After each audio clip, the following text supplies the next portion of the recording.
और वो अंतर कौन सा कि अहंकार आता है तो व्यक्ति किसी को भी देखता तक नहीं। अहंकार आता है तब व्यक्ति किसी का भी मान सम्मान करना भूल जाता है। कौन बड़ा है, कौन छोटा है, कौन कैसा है, कौन कैसा है, उसके स्मरण में नहीं रहता। पर अहंकार में भले व्यक्ति सब कुछ भूल जाता है, आदर सम्मान सत्य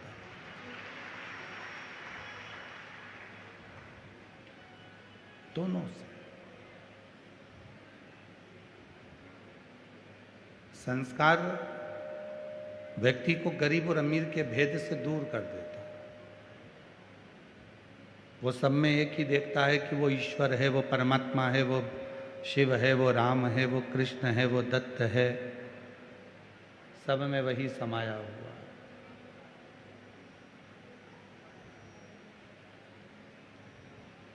उसके विवेक से वो चला गया कि ये अमीर है कि ये गरीब है। उसके विवेक से वो निकल गया कि ये धनपति है कि रोडपति है। उसके विवेक में तो केवल एक ही श्रेष्ठता भरी हुई है कि ये परमात्मा का कोई जीव है, ईश्वर का कोई जीव, भगवान का कोई जीव है, ईश्वर का कोई जीव है, परमात्मा का कोई जीव है। और जब हम प्रत्येक जीव में, जितने भी जीव हैं संसार के, प्रत्येक मनुष्य में जब हम परमात्मा का दर्शन करते हैं तो निश्चित है कि हमें ईश्वर को ढूंढने की जरूरत नहीं पड़ती, ईश्वर हमको ढूंढने के लिए निकल जाता है। फिर हमें ईश्वर को नहीं ढूंढना, फिर हमें ईश्वर को नहीं ढूंढना, फिर हमें ईश्वर को नहीं खोजना, ईश्वर हमें खोजता है।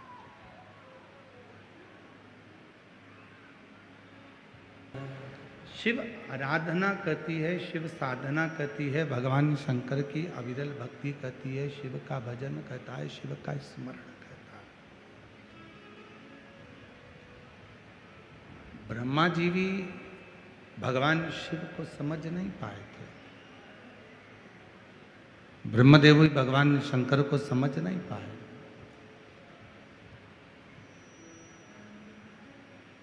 और नहीं समझे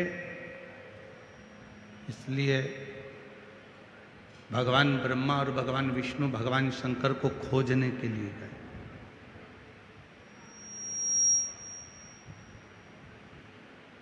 दोनों खोजने के लिए गए।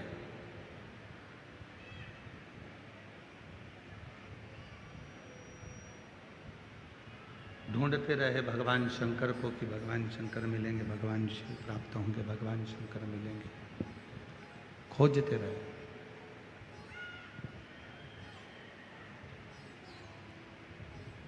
पर बिना शिव की कृपा के संसार में कोई नहीं जन्मा जो शिव को समझ पाए। स्वयं 33 कोटि देवता भी, स्वयं 33 कोटि देवता भी भगवान शंकर को समझ नहीं सकते जब तक भगवान शिव कृपा ना करे, भगवान शंकर जब तक करुणा ना करे। जब तक भगवान शिव कृपा ना करें तब तक 33 कोटि देवता भी समझ नहीं सकते भगवान शिव। और फिर निवेदन करूंगा, यदि शिरूर के भक्त, शिरूर में रहने वाले, शिरूर के आसपास के रहवासी अगर इस शिव महापुराण की कथा में पहुंचे हैं, उसकी कृपा हुई तब आप कथा में जाकर बैठे, उसकी कृपा हुई तब आप भगवान शंकर की कथा का तत्व ग्रहण कर रहे हैं, उसकी कृपा हुई तो ब्रह्मदेव और भगवान विष्णु दोनों शिव को खोजने का प्रयास कर रहे हैं, दोनों खोज रहे हैं। अगर वो कृपा नहीं करता, वो करुणा नहीं करता, तो भगवान ब्रह्मदेव और भगवान विष्णु भी उसको नहीं खोज पाते, उन परम पिता परमात्मा को नहीं खोज पाते।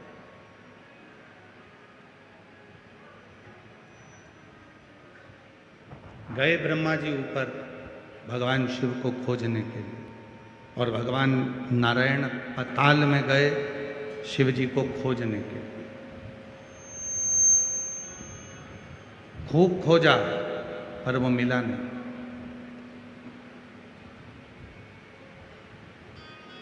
आखिरी में फिर एक बड़ा सा पर्वत, उस पर्वत को घुमाना प्रारंभ करा दोनों ने, और दोनों ने जब पर्वत को घुमाना प्रारंभ करा तब एक अग्नि का खंभ जैसा एक शिवलिंग की आकृति प्रकट हो गई। प्रथम शिवलिंग इस भूमंडल पर, इस संसार सागर में प्रथम शिवलिंग यदि किसी ने प्रकट करा था और प्रथम शिवलिंग की पूजन यदि किसी ने करी थी तो वो भगवान ब्रह्मा और भगवान विष्णु ने करी थी, और प्रकट भी उनने करा और पूजन भी उन्होंने।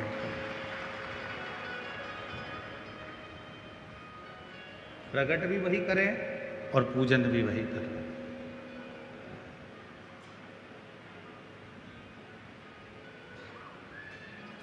प्रथम शिवलिंग की प्रागट्यता भी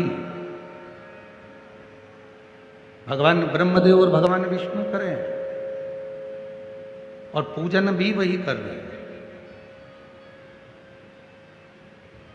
और आप सभी को स्मरण में आना चाहिए, सिरूर की धरा पर बैठकर आप कथा का रस तत्व ग्रहण कर रहे हैं तो आपके विवेक में एक बात रहना चाहिए। जब देवासुर संग्राम हुआ,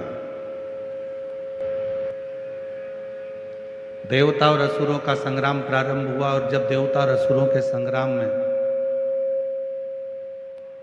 जब देवता और असुरों का संग्राम हुआ और उस देवता और असुरों के संग्राम में माता लक्ष्मी से भगवान विष्णु ने ढेरों संपदा मांगी, अस्त्र शस्त्र मांगे, वैभव मांगा, सब कुछ दिया माता लक्ष्मी, सब कुछ।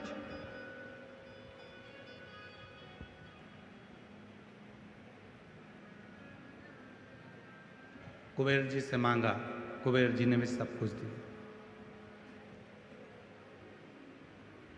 अब एक समय ऐसा आ गया कि ना तो कुबेर जी के पास कुछ बचा, ना लक्ष्मी जी के पास कुछ बचा। लक्ष्मी जी के पास भी कुछ नहीं बचा था और कुबेर जी के पास भी कुछ नहीं बचा था। सब कुछ समाप्त हो गया। और एकांत में माता लक्ष्मी जी बैठ गई, एकांत में।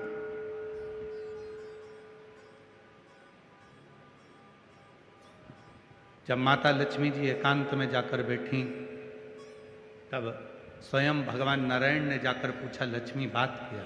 लक्ष्मी जी कहती हैं, मेरे पास देने के लिए कुछ भी नहीं, एक इकन्नी भी मेरे पास, एक सिक्का भी नहीं बचा जो मैं आपको दे दूं और इस देवासुर संग्राम में वो धन लग जाए। अब मेरे पास कुछ बचा नहीं, अब मेरे पास कुछ भी नहीं रहा, माता लक्ष्मी के पास नहीं रहा, कुबेर के पास नहीं रहा, सबके पास की संपदा सारी की सारी देवासुर संग्राम में समाप्त हो गई। तब सारे देवताओं ने विचार करा, इस देवासुर संग्राम में केवल एक देव अधिदेव महादेव सामने नहीं है, अपन उनके पास चलते हैं। इतने में पीछे से इंद्र ने आवाज लगाकर कहा कि जब नारायण के पास में इतना वैभव वो नहीं रहा, लक्ष्मी जी के पास इतना वैभव वो नहीं रहा, भगवान कुबेर जी के पास इतना वैभव वो नहीं रहा, स्वयं देवताओं के पास इतना वैभव देवासुर संग्राम में वो भी चला गया, तो भगवान शंकर तो कैलाश पर रहते हैं, वो तो अड़भंग है, भस्म लपेटते हैं, जटाजूट बांधते हैं, गंगा मस्तक पर रखी हुई है, शरीर पर उनके भस्म चढ़ी हुई है, उनके पास तो कोई मकान भी नहीं है, घर भी नहीं है, वैकुंठ जैसा ठाट भी नहीं है, कोई संपदा भी नहीं है, तो आप सब देवता शंकर भगवान के पास क्यों जा रहे हो, वो क्या देंगे। तब इतने में भगवान नारायण ने कहा, जिसके पास बहुत रहता है ना, वो कभी संसार में आकर नहीं कहता कि मेरे पास कितना है, एकदम साधारण रहता है, एकदम साधारण।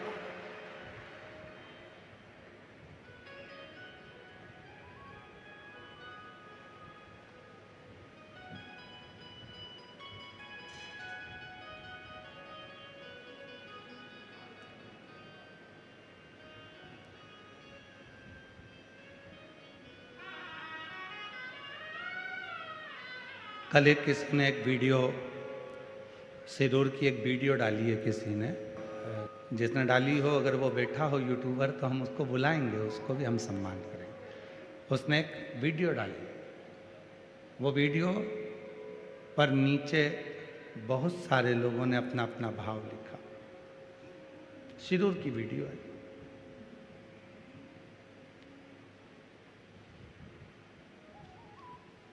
और उसमें सबसे ज़्यादा यदि कुछ लिखा है तो उसमें एक सुंदर बात लिखी कि 1 करोड़पति व्यक्ति यदि कोई कार्यक्रम कराता तो इन साधारण व्यक्तियों के बीच में नहीं जाता। पर मैं उस वीडियो में लिखा था नीचे, श्री प्रकाश भाई इस पूरी पब्लिक के बीच में खड़े होकर रात्रि को नृत्य भी कर रहे हैं और आनंद भी कर रहे हैं।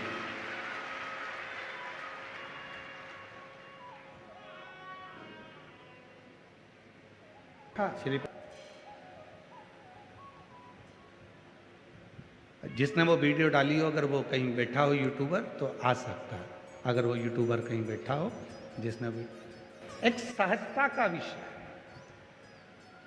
जिसके पास वैभव की कमी नहीं है, धन की कमी नहीं है, संपदा की कमी नहीं है। एक जरा सा दुकान वाला व्यक्ति, उसकी दुकान चलते चलते खूब जोरदार चलने लगती है तो उसके अंदर अहंकार आ जाता है। मैं और यहाँ बैठूंगा, मैं और यहाँ जमीन पे बैठूंगा, मैं और इतनी दूर कथा सुनने जाऊंगा, मैं और ऐसा करूंगा, मैं और भंडारे में भोजन करूंगा। जरा सा धन आता है और व्यक्ति के अंदर अहंकार आ जाता है। और 1 करोड़पति व्यक्ति भी जिसके पास में कई फैक्ट्रियां हो, धन हो, वैभव हो, और उसके बाद भी वो तुम्हारे पास में, तुम्हारे साथ में रात को कीर्तन कर रहा हो, भजन कर रहा हो, स्मरण कर रहा हो, तो जीवन का एक सुख हमको प्राप्त होगा, एक आनंद प्राप्त होगा। ये कथा के मध्य में ये सीख सीखने को मिलती है। जिस पेड़ में ज्यादा फल लग जाते हैं वो पेड़ हमेशा झुकता है, और जिस पेड़ में फल कम लगते हैं, 2-4 फल लगते हैं तो भी ऐसा ऐसा हवा में डोलता रहता है। 2-4 प्लाट ले लिए, 1-2 दुकान हो गई, इसके बाद तो ऐसा डोले कि मेरे बराबर कोई नहीं। और जिस वृक्ष में ढेर सारे फल हैं वो एकदम नम्रता के साथ झुक कर चलता है, अपनी जिंदगी को सार्थक बनाकर चलता है, धन से नहीं है। श्री प्रकाश जी की धर्मपत्नी जी दीना भाभी जी मिलने के लिए आई, आदित्य बाबू भी आए, जमाई साहब भी आए, बेटी भी आई, एक उनके परिवार के पुत्र भी आए। बातचीत करते करते करते करते पर भोजन कराना, सुनकर आत्मा तृप्त हो, मन तृप्त हो। एक समर्पण का भाव किसको कहते हैं? तो भगवान इस संवाद को शिरूर वालों के दिमाग में होना चाहिए कि लक्ष्मी के पास भी लक्ष्मी चली गई थी, कुबेर के पास भी लक्ष्मी चली गई थी, धन संपदा किसी के पास नहीं बची। भगवान नारायण के पास भी नहीं रही, ब्रह्मा जी के पास भी नहीं रही, इंद्र के पास भी नहीं रही, गरुण वरुण सारे देवता जब देवासुर संग्राम में सब कुछ हार चुके थे, समाप्त हो गया था, युद्ध लगातार चल रहा था और वो देवासुर संग्राम में कुछ नहीं बचा, तब आखिरी में किसी ने कहा कि एक बार शिव जी के पास चलते हैं। तो इंद्र ने पीछे से कहा शिव जी के पास क्यों? उनके पास तो भस्म है, राख है, जटाजूट है और मृगछाला है, गंगा की धारा है और कुछ भी नहीं है, बेलपत्र पड़ी रहती है, वो भी सूख चुकी होगी, वो क्या देंगे अपने को? तो इतने में भगवान विष्णु कहते हैं जिसके पास बहुत होता है वो कभी दिखावा नहीं करता, वो आनंद के साथ मस्त होकर नम्रता के साथ बिना दिखावे की जिंदगी को जीना पसंद करता है।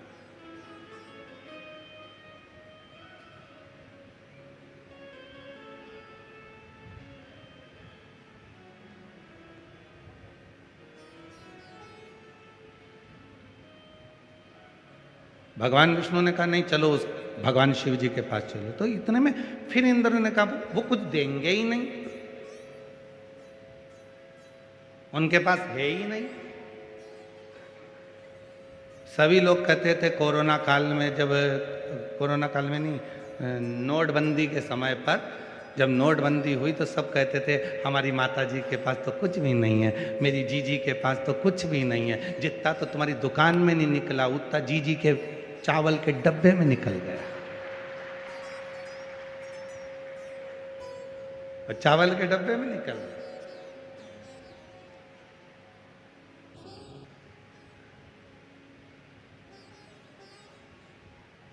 तुम्हारे नोट तो फ्रेश निकले, उसके तो कीड़े खा गए। सोचो कितनी करोड़पति होगी जिसके नोट कीड़े खा रहे हैं।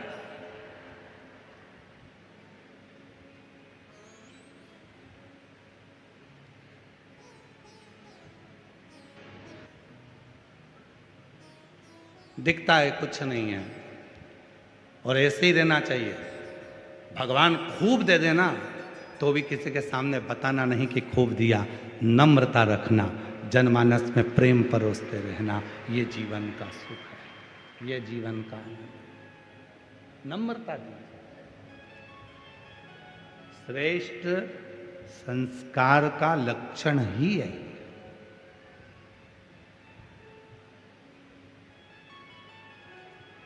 और सावधान होकर अपनी जिंदगी को जीते। अब देखिए, भगवान विष्णु मुख से कह रहे हैं कि शंकर जी हमको दे सकते हैं, और इंद्रदेव कह रहे हैं नहीं दे सकते हैं। देवता है ना, इंद्रदेव भी देवता है ना। देवता को तो देवता का साथ देना चाहिए कि नहीं नहीं शंकर भगवान सब दे सकते हैं। पर आज का जमाना इतना विचित्र चल रहा है। आज का जमाना आज से नहीं पूर्व से ही चला आ रहा है। जब देवता देवता के नहीं हो पा रहे हैं, इंद्रदेव भगवान शंकर के लिए कह रहे हैं कि वो नहीं देंगे। जब देवता देवता के लिए कह रहे हैं, तो आज के जमाने में कौन है जो आपका साथ देगा?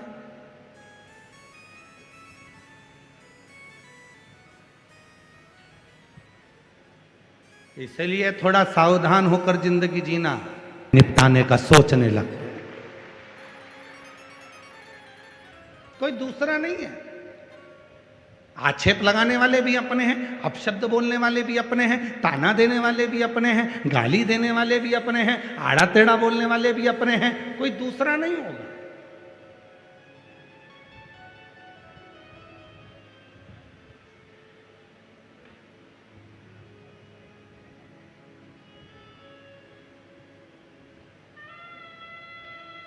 आज टीवियों पर बहुत, जब टीवी खोलो तो एक जंग छिड़ी हुई है सनातन में, एक दूसरे पर आक्षेप लगाने की, एक दूसरे को आड़ा टेढ़ा कहने की। कोई दूसरा नहीं बोल रहा, कोई दूसरा उंगली नहीं उठा रहा,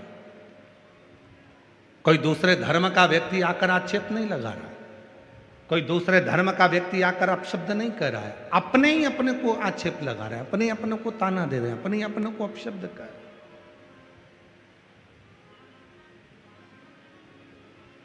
और उसमें हमारा सनातन धर्म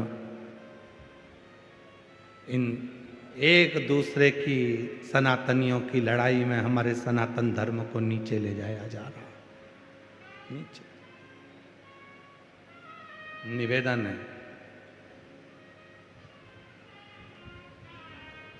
एक होकर अपनी जिंदगी को जीने का प्रयास करो। कितना भी वैभव है आपके पास में, कितना भी धन है आपके पास में, कितनी भी संपदा है आपके पास में, कितनी भी विद्वत्ता है आपके पास में, कितना भी ज्ञान है आपके पास में, उसमें आपकी भीतर की नम्रता बताती है। दो हैं, एक लंका का राजा रावण और एक श्री हनुमान जी महाराज। आप सबके मुख से सुना है कि रावण विद्वान है।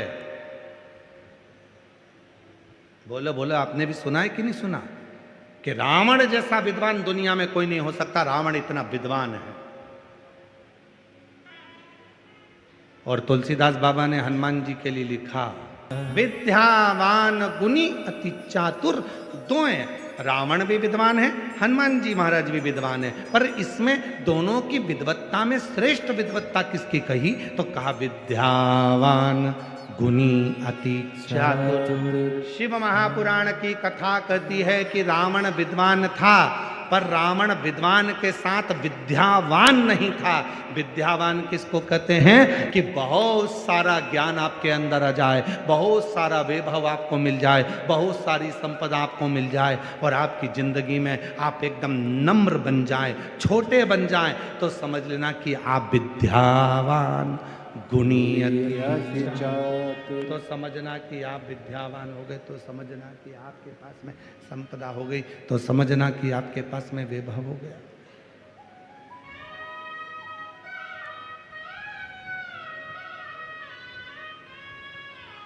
अब तुलसीदास जी ने हनुमान जी को विद्यावान क्यों कहा?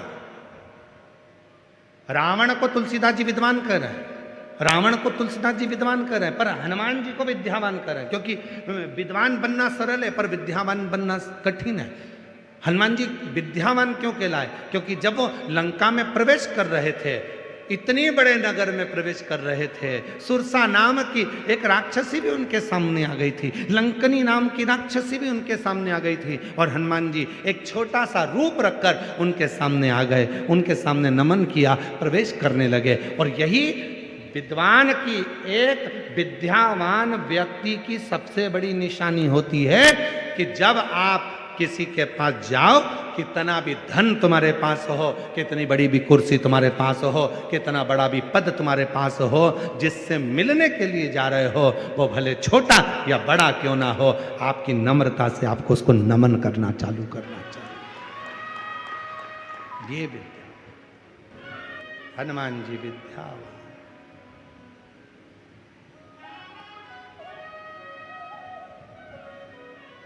डॉक्टर बनो, इंजीनियर बनो, कमिश्नर बनो, कलेक्टर बनो, एसपी बनो, आईजी बनो, डीआईजी बनो, मंत्री बनो, संतरी बनो, कलंतरी बनो, तुम्हारी मर्जी पड़े जो बनो, पर उसके साथ विद्यावान गुणी अति चातुर।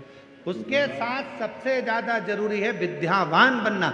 विद्यावान मतलब कोई भी मिले उससे नम्रता से हाथ जोड़कर नमन कर कर उसका आदर करना, यह विद्यावान की निशानी है, यह विद्वत्ता की निशानी।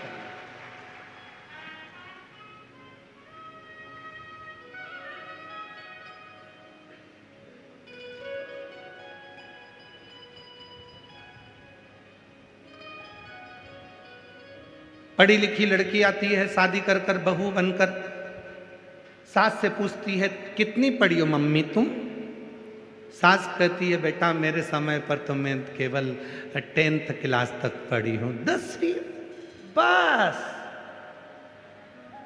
बस 10वीं? हाँ। और मैं MBA। अब बहू के मन में आता है कि ये 10वीं फेल, मुझे क्या सिखाएगी, मैं इसको सिखाऊं। फिर सास ने कहा बेटा मैंने सुना है तुझे सब कुछ बनाना आता है, आइसक्रीम बना सकती है? हाँ मम्मी, अभी लाई बना के गई। अटैची खोली, अटैची में से बुक निकाली, रेसिपी बुक। 2 किलो दूध धीमी आंच में हिलाओ, बेकिंग पाउडर डालो, फिर हिलाओ, थोड़ा ड्राई फ्रूट्स डालो, फिर हिलाओ, थोड़ा शक्कर डाल के फिर हिलाओ, 1 घंटा फ्रिज में रखो, बुक बंद। 3 घंटे के बाद में सास ने फ्रिज खोला, बहू को आवाज लगाया बेटा, ओ बेटा। बेटा बोली हाँ मम्मी। ये फ्रिज में घंटा किसने रखा? मम्मी मैंने। क्यों? रेसिपी बुक में लिखा था 1 घंटा फ्रिज में रखो।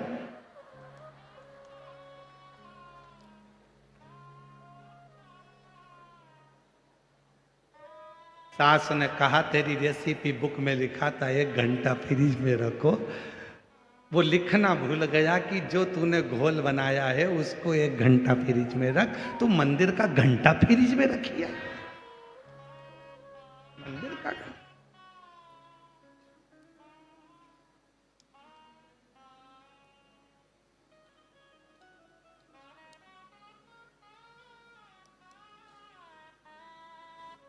कल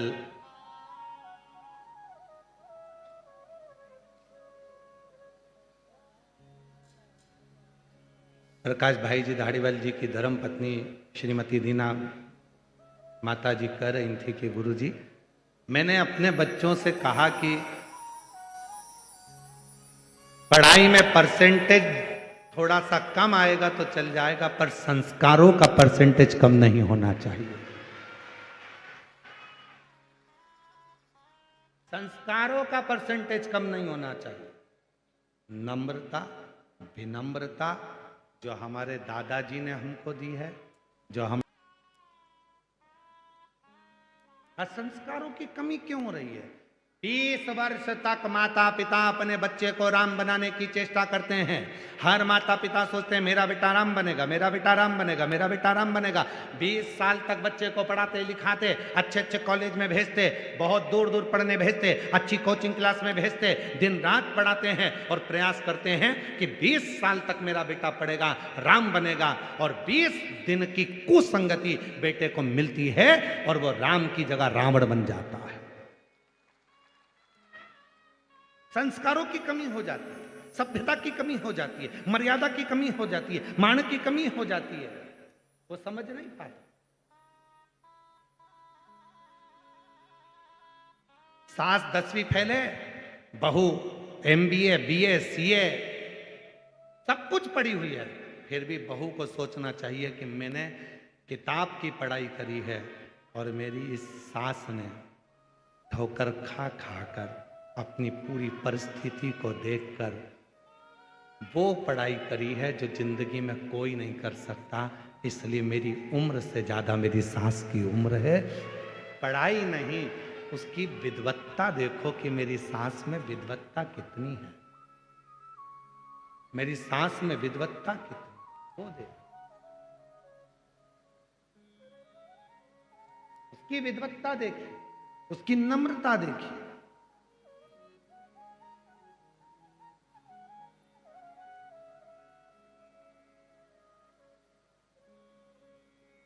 शिव है भी ऐसे।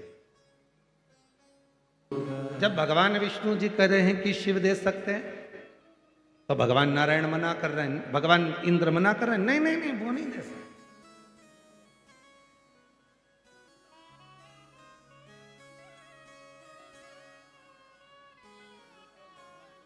सच्चे व्यक्ति के पक्ष में कम लोग खड़े होते हैं और झूठे व्यक्ति के पक्ष में दुनिया खड़ी हो जाती है। ये जिंदगी का बहुत बड़ा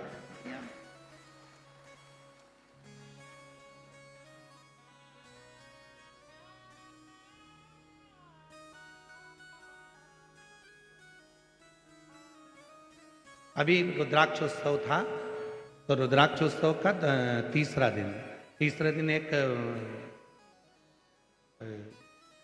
सोलापुर की एक बेटी आई और उसके माँ बाप भी उसके साथ में थे। तो उन्होंने पूछा, गुरुजी मेरी बेटी का अदालत में केस चल रहा है। हमने पूछा काय का चल रहा है? तो कहा तलाक का। हमने पूछा क्यों?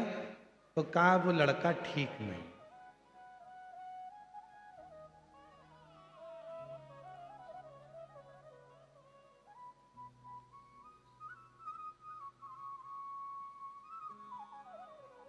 क्या गलती है उसमें? तो कहा वो अपने मम्मी पापा की सुनता है और इसकी बिल्कुल नहीं सुनता। हमने कहा ठीक। और नौकरी करता है कि नहीं करता? करता है। अच्छा बेटा तुम नौकरी करती हो? हाँ। कौन से जगह का? इस बैंक में मैं करती हूँ। मैंने कहा ठीक। अब हमने उस बेटी के मम्मी पापा से कहा 2 मिनट के लिए बाहर बैठो। भाई से कहा तू इसके पास बैठ। और हमने उससे कहा बेटा एक बात बता कि अच्छा लड़का मिला है,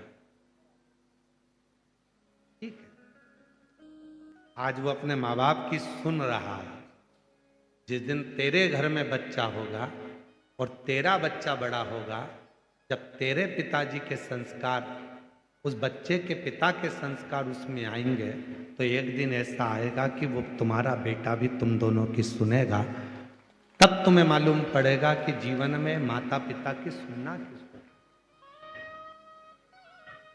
इतनी सी बात के लिए कि वो मम्मी उसको भड़का देती है, पापा उसको भड़का देते हैं, भाई बहन भड़का देती है, कोई उसको भड़का देता है।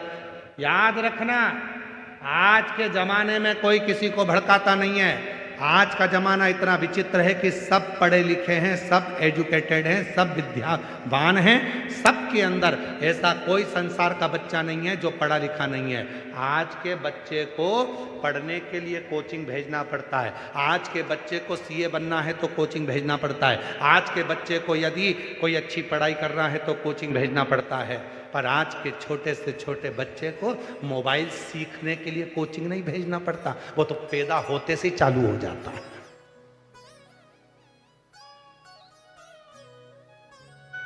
उस बच्चे को सिखाना नहीं पड़ता कि व्हाट्सएप कहां से खुलेगा, उस बच्चे को सिखाना नहीं पड़ता इंस्टाग्राम कहां से खुलेगा, उस बच्चे को सिखाना नहीं पड़ता कि मोबाइल का फंक्शन कहां से खुलेगा। जितने फंक्शन तुमको नहीं मालूम उतने तुम्हारी औलाद को मालूम, भले वो इतना सा। एसी के फंक्शन तुमको नहीं मालूम, तुम्हारी औलाद को मालूम, भले वो इतना सा। टीवी के फंक्शन तुमको नहीं मालूम जितने उस बच्चे को मालूम। क्यों? उसका कारण था,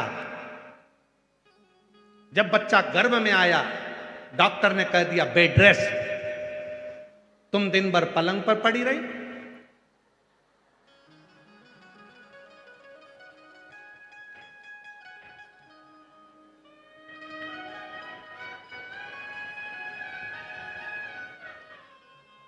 पूरे बेड रेस्ट के टाइम पर तुमने मोबाइल के एक एक फंक्शन को चलाना सीख लिया। एक एक फंक्शन तुम बाहर चला रही थी, अंदर बैठा वो चला रहा था। अंदर पैदा होने के बाद 4 महीने के बाद जैसे ही बच्चा रोया, मम्मी ने मोबाइल चालू करके उसके पास रखा, एकदम चुप, एकदम चुप। खाना नहीं खाता तो मम्मी ने मोबाइल नहीं चला दिया। एक मोटा हाथी, बच्चा चुप।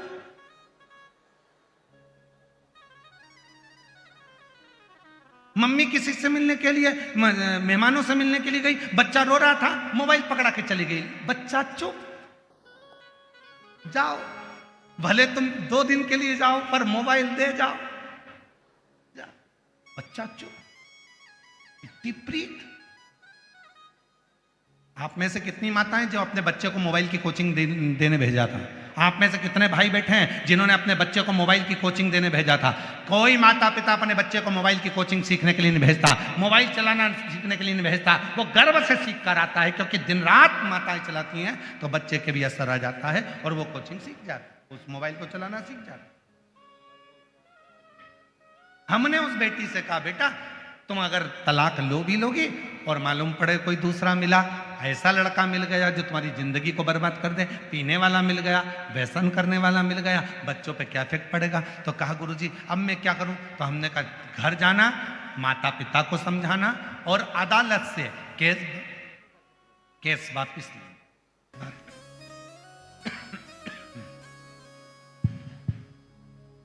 हमें प्रसन्नता इस बात की है कि कल उस बेटी ने सीहोर ऑफिस में मैसेज करा कि हमने केस वापस लेने के लिए कार्रवाई चालू कर दी।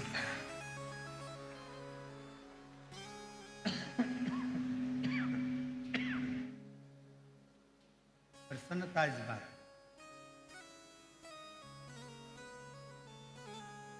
महाराज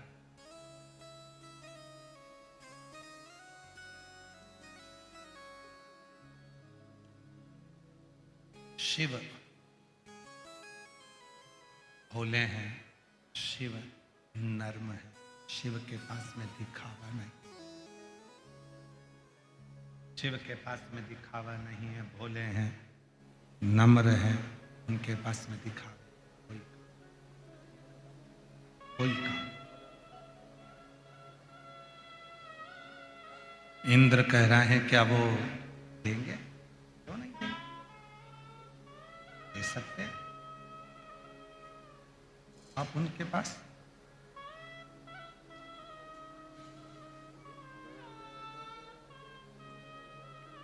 भगवान विष्णु कह रहे हैं कि एक बार भगवान शिव के पास चलना चाहिए। जब लक्ष्मी जी के पास में वैभव नहीं है,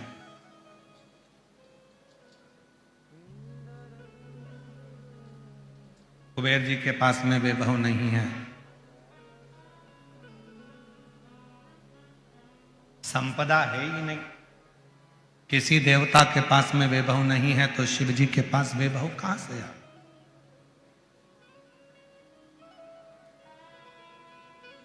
शिव जी के पास वैभव कहां से? वैभव शंकर के पास वैभव।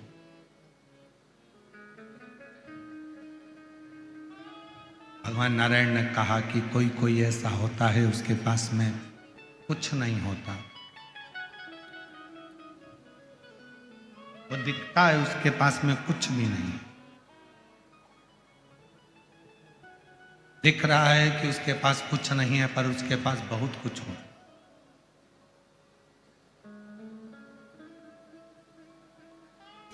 एक निवेदन करना चाहेंगे आप सबसे,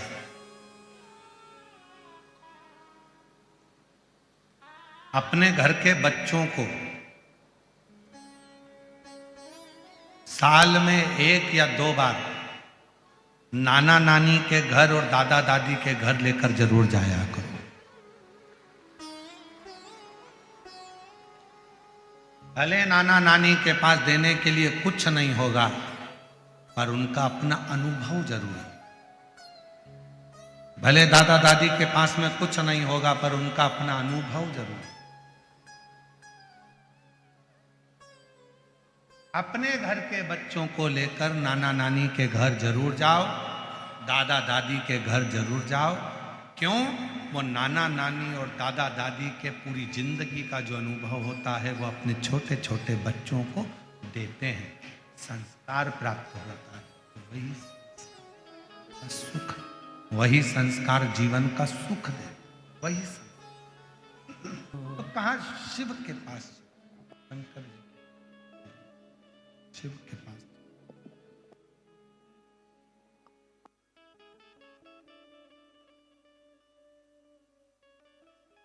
झूठ के साथ में, असत्य के साथ, कपट के साथ में, बेईमानी के साथ में ढेरों लोग एकत्रित हो जाते, पर जहां सत्य होता है, जहां ईमानदारी होती है, सत्य होता है, विश्वास होता है, जहां पर सत्य की कोई बात होती है वहां कोई एकत्रित नहीं होता।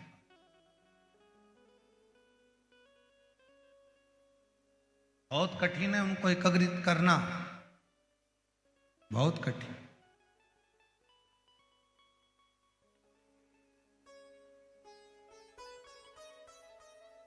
कल एक किसी ने पत्र भेजा था, एक बहन जी ने, कि मेरे घर में 22 साल तक औलाद नहीं हुई।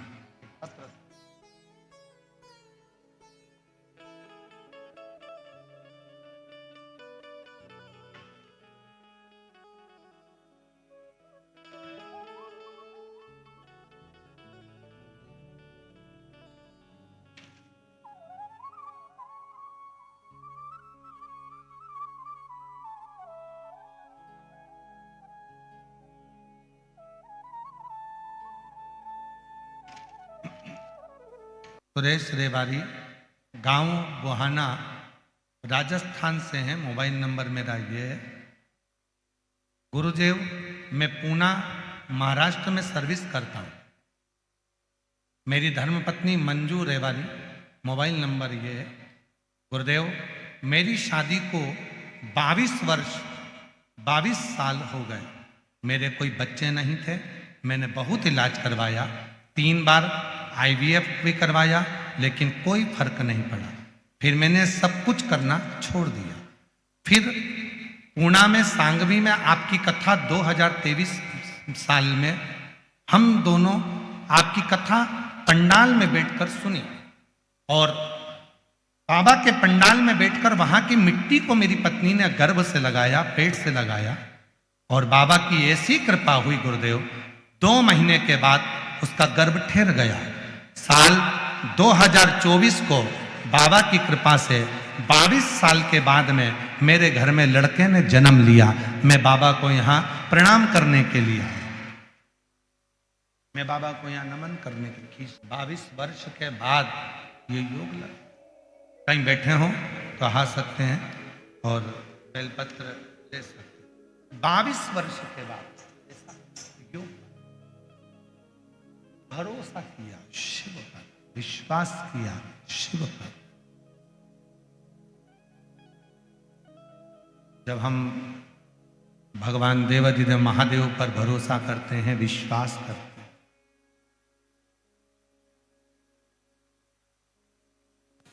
और जब शिव जी पर हमारा पूर्ण भरोसा होता है, विश्वास होता है, दृढ़ता होती है, तो शिव करुणा करना प्रारंभ कर देते।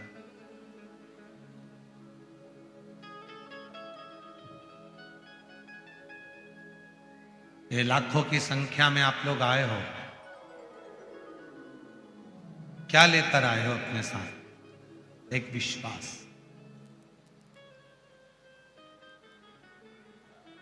एक भरोसा,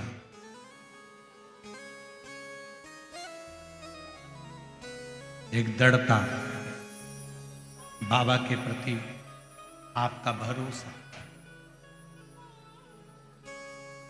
कि शिव है।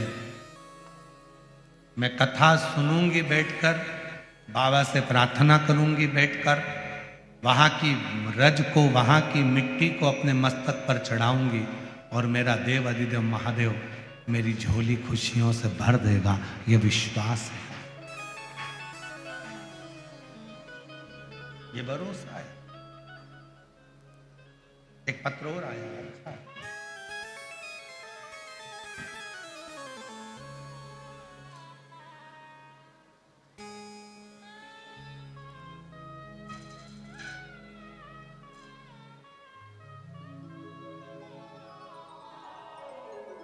लता रामदास पाटिल।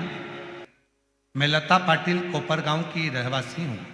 मेरा बेटा 2019 से सरकारी नौकरी के लिए प्रयास कर रहा है, लेकिन सफलता नहीं मिली। मैं 2022 से टीवी पर पहली बार आपकी कथा सुनी और जैसे बताए वैसे पूजा करना शुरू किया। मेरे साथ मेरा बेटा भी मंदिर जाने लगा। मैंने और मेरे बेटे ने पशुपतिनाथ का व्रत किया। आप जैसे कहते हैं वैसा ही पूजा करती।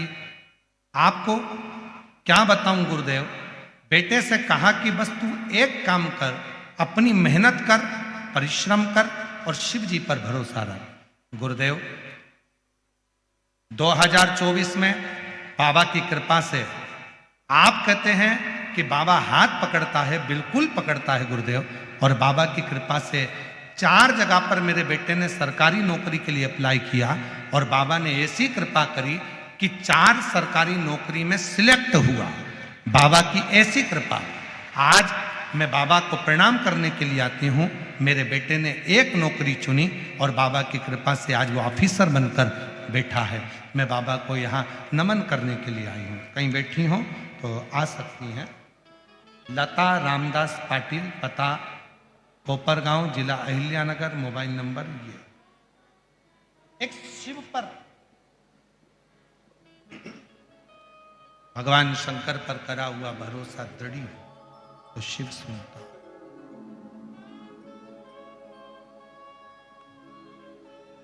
बोल बम का नारा है, आवाज आवाज नहीं आई है। बोल बम का नारा है, सारी समस्या का हल श्री शिवाय। शिव कथा कर रही है, भगवान शंकर का चरित्र कह रहा, शिव महापुराण की कथा कर रहे हैं।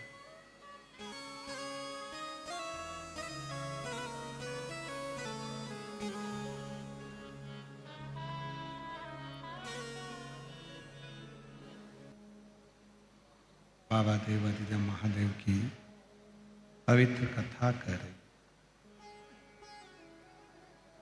इंद्रदेव ने मना किया, भगवान विष्णु जी ने शिव जी के पास जाने के लिए निवेदन किया।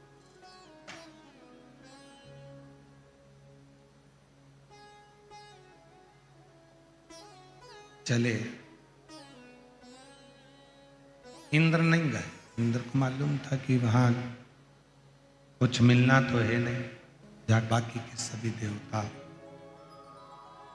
गए, पर इंद्र नहीं। इंद्र पहुंचे, उनको मालूम था कि वहां जाएंगे अभी तो कुछ मिलना तो है नहीं, प्राप्त तो होना नहीं। कुछ मिलना तो वहां पर जाकर है नहीं, तो जाकर करेंगे क्या? चले भगवान नारायण, भगवान ब्रह्मा शिव कथा कह रहे, भगवान शंकर का चरित्र, जो महापुराण की कथा वर्णन कर, तत्व कह रहा। ब्रह्मदेव गए, भगवान विष्णु गए, ब्रह्मा जी भी गए, भगवान विष्णु,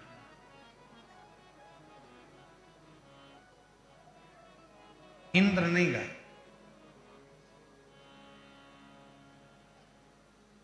और इंद्रदेव के साथ में जितने भी देवता और थे वो भी नहीं गए।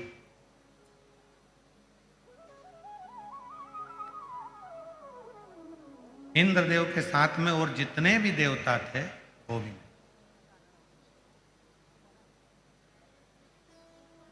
पहुंच गए भगवान ब्रह्मदेव, भगवान विष्णु, शिवजी नेत्र बंद कर मौन,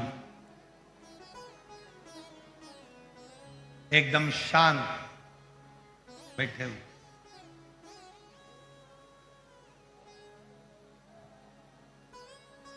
कभी कभी मन में आपके भी एक आध बार तो ऐसा प्रश्न उत्पन्न होता ही होगा, आपके भी मन में कभी कभी एक आध बार ऐसा प्रश्न तो आता ही होगा कि शिवजी के गले में पड़ा हुआ सर्प शिवजी को डसता नहीं होगा क्या?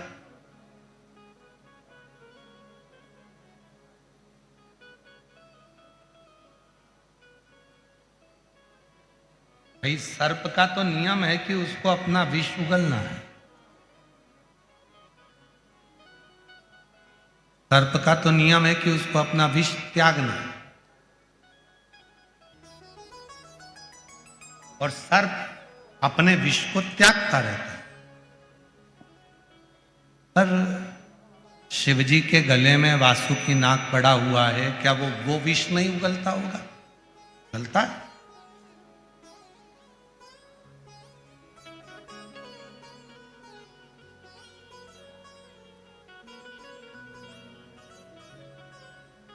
शिव महापुराण की कथा कहती है,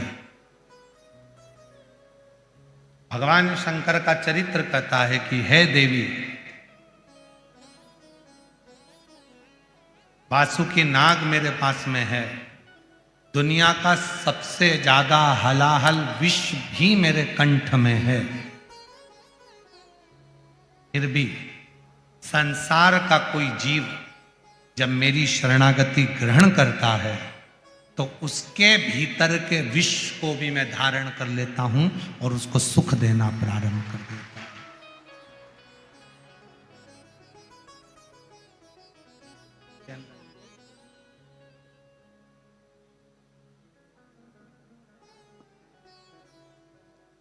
जो विष उसके अंदर है मैं उसको धारण करता हूं और उसको मैं सुख देता हूं, आनंद देता हूं, श्रेष्ठता देता हूं, सुख प्रदान करता हूं, अच्छा देने का प्रयास करता हूं।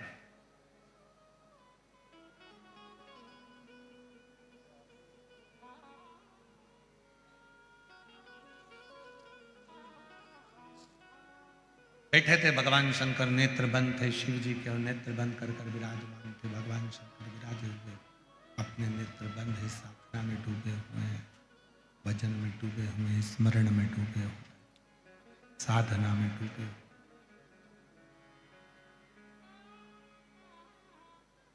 ब्रह्मदेव ने आवाज लगाई, हर हर भगवान विष्णु देव ने आवाज लगाई, हर हर महादेव।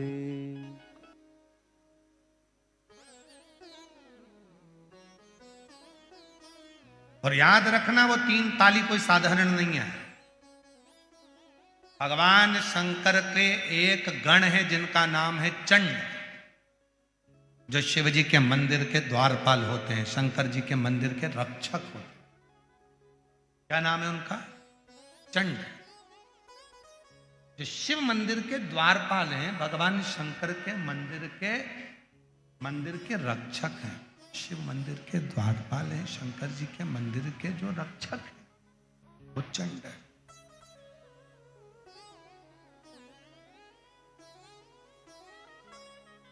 जब हम शिव मंदिर में जाते हैं, भगवान शंकर के मंदिर में जाकर जब हम 3 ताली का नाद करते हैं तो वो चंड आपके हाथों को खाली देखता है। जब ताली कब बजा सकते हो? जब दोनों हाथ, अगर हाथ में कोई वस्तु रखी है तो आप ताली ना बजा पाओगे, फिर वो केवल किताब को आप पटक सकते हो, बर्तन को आप लगा, पर ताली का नाद कब होगा? जब आपके दोनों हाथ खाली। तो जब हम भगवान देवाधिदेव महादेव के मंदिर में जाकर 3 बार ताली का नाद करते हैं तो वो चंड भगवान शंकर से जाकर कहता है, इसके पास कुछ भी नहीं है, खाली हाथ आया है, इसलिए इसको सब कुछ देकर भेजेगा, सब कुछ देकर।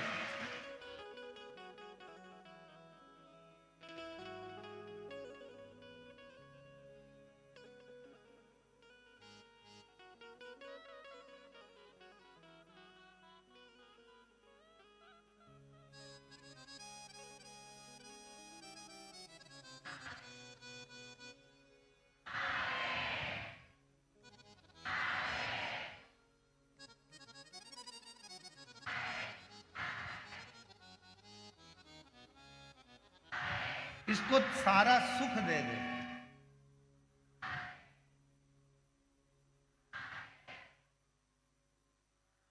तीन ताली का जो भाव वर्णन किया गया, 3 ताली। ये खाली हाथ आया है, इसके पास कुछ नहीं, और सब कुछ खाली हाथ आया है, ये कुछ नहीं है इसके पास में, आपको दे। और भगवान ब्रह्मा और भगवान विष्णु और 33 कोटि देवता शंकर जी के सामने जाकर खड़े हो गए। 3 बार ताली का नाद करा। इंद्र कह रहा है, इंद्र पीछे खड़े हैं। भगवान नारायण कह रहे हैं, इंद्र देख ले, मांगना किसी और से नहीं, मांगना तो केवल भोले नाथ से मांगना। नहीं दे तो भी मांगना, फिर मांगना, फिर मांगना। किसी की सामर्थ्यता नहीं है जो पृथ्वी पर रहने वाले व्यक्ति को कोई कुछ दे दे। केवल एक में सामर्थ्यता है, वो देवाधिदेव महादेव जो सबको देता है, वो तुम्हें भी।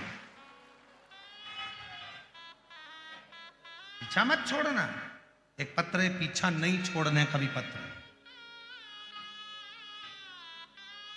एक पत्र है जिसमें उसने लिखा, पीछा नहीं छोड़ा।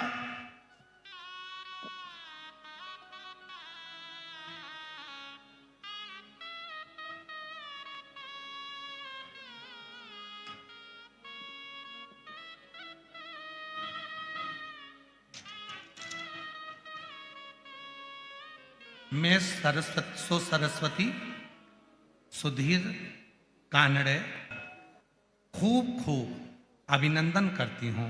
उन्होंने हमें सब बहनों को इतने अच्छे से कथा सुनने का मौका दिया। और गुरुदेव, इधर बहुत अच्छा खाना और पीना का पानी, अच्छी सुविधाएं हम लोगों को मिली है। हम पुनः धाड़ीवार परिवार को खूब आशीर्वाद देते हैं। खूब सुखी रहें, खुश रहें।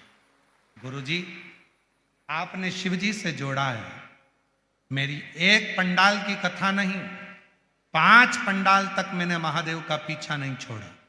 आप कहते हो मांगो तो उसी से मांगो, देगा। गुरुदेव, मेरा बेटा 10 साल का है, उसको जन्म से फिट की बीमारी है, मिर्गी के दौरे आते हैं, वो ठीक नहीं हुआ 10 साल तक। मेरे को किसी ने कहा दवाइयां ले रहे हो, एक बार सीहोर वाला बाबा कथा कहता है, उसके पंडाल में जाकर कथा सुनो। मैंने नियम बना लिया, जब तक मेरे बाबा मेरे बेटे की मिर्गी की बीमारी बंद नहीं करते तब तक छोड़ूंगी नहीं। और आज गुरुजी 5वां पंडाल शिरूर का पूर्ण हो रहा है। कारण यह है कि जब से मैंने कथा सुनना प्रारंभ करी, बाबा की कृपा से केवल 2 ही कथा हुई थी, और 1 साल पहले मैंने जब 2 कथा सुनी थी, तब से मेरे बेटे को मिर्गी के दौरे आना बंद हो गए थे। और बाबा की कृपा से आज मैं बाबा को मेरी 5 कथा पूरी कर रही हूं। मेरे बेटे को 1 साल हो गया, कोई मिर्गी का दौरा नहीं आया, कोई फिट नहीं आई। बाबा को मैं नमन करने के लिए आई हूं। एक पत्र और बड़ा सुंदर आया,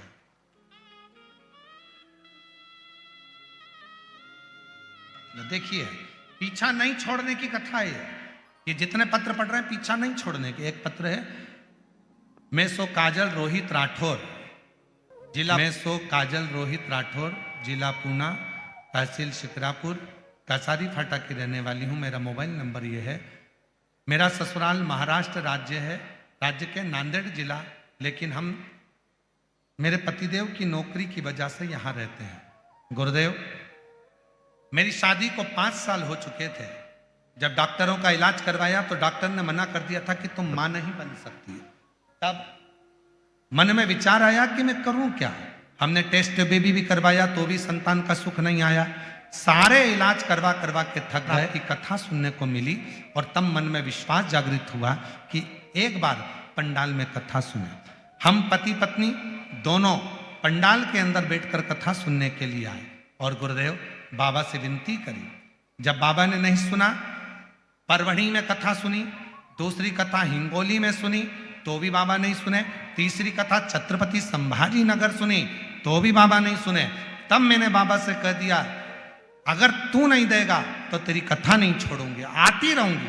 और बाबा की ऐसी कृपा होगी गुरुदेव कि चौथी कथा जब हुई तो मेरा गर्भ ठहर गया, और बाबा की कृपा से आज 5वीं कथा में मैं अपने बेटे को लेकर आ गई। ये शिव की कृपा, ये शंकर की उदार। आज 5वीं कथा में मैं अपने पुत्र को लेकर आ गई। गुरुदेव 30/9/2024 को बाबा की कृपा से मेरे घर में प्रदोष के दिन, प्रदोष काल में बेटे ने जन्म लिया, जिसका नाम मैंने शिवांश रखा है। शिव की कृपा किसको, पीछा ना छोड़ना, मांगो उसी से मांगो, ना दे फिर मांगो।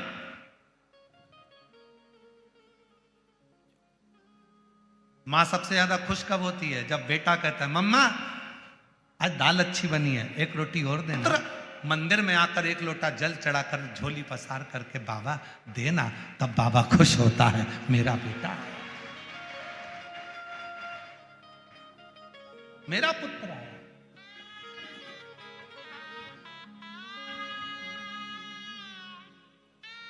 टेस्ट बेबी भी करवाया, IVF करवाया, सब करवाया, संतान नहीं हुई। पीछा पकड़ लिया बाबा का, देना तुझे ही पड़ेगा। और प्रदोष का व्रत करने वाला कभी खाली झोली लेकर नहीं जाता, याद रखना। जिसने परमात्मा पर भरोसा करा है और जिसने प्रदोष का व्रत करा है, उसको शिवजी ने आज नहीं तो कल, कल नहीं तो परसों दिया जरूर। जिसने बाबा पर भरोसा करा, जिसने सोमवार, पशुपतिनाथ ऐसे व्रतों को जो धारण करता है, कोई 16 सोमवार करता है, कोई पशुपति व्रत धारण करता है, कोई प्रदोष व्रत करता है, कोई सोमवार की अष्टमी का व्रत करता है, जो मांगा देगा। थोड़ा देर कर सकता है पर देने में पीछे नहीं हटे, देगा।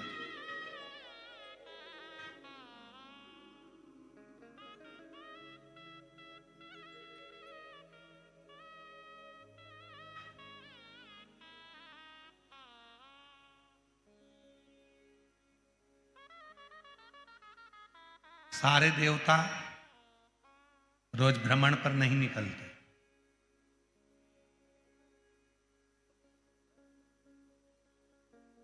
33 कोटि देवता में केवल एक देवता है, देवाधिदेव महादेव, जो प्रतिदिन प्रदोष काल में प्रदोष काल में शाम के समय अपनी अर्धांगिनी मां पार्वती जी के साथ भ्रमण पर निकलते हैं अपने भक्तों का दुख मिटाने के लिए। प्रतिदिन